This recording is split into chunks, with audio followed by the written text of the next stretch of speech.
ये चैनल के आप लोग सब्सक्राइब करीजा और अपन ढेर सारा प्यार देहब।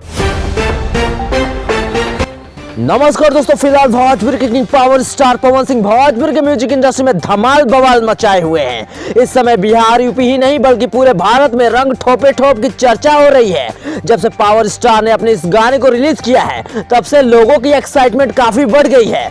जहां दोस्तों पावर स्टार के यह गाना अच्छों को नचा दिया है, क्योंकि मात्र एक दिन में इस गाने पर 6 मिलियन व्यूज आने के साथ साथ ट्रेंडिंग नंबर 3 पर चलने लगा है। यह गाना दोस्तों आपको बता दें कि जब से यह गाना रिलीज हुआ है तब से पावर स्टार पवन सिंह की तारीफ करते बॉलीवुड एक्ट्रेस भी नहीं थक रहे हैं। जहां दोस्तों आपको बताना चाहेंगे कि लगातार सोशल मीडिया पर पवन सिंह के फैंस खूब जबरदस्त तरीके से हंगामा मचाते हुए नजर आ रहे हैं। मगर इसी बीच दोस्तों आपको बता दें कि पावर स्टार के यह होली सॉन्ग 2023 के सबसे बड़े होली गाने में शामिल होने के साथ साथ गूगल के फेस्टिवल लिस्ट में 1 नंबर पर रैंकिंग हासिल कर लिया। यानी कि अब हम ये कह सकते हैं कि 2023 का अब तक के सभी सिंगरों से ज्यादा और सबसे ज्यादा पॉपुलर सॉन्ग पवन सिंह का यह होली गाना ही है।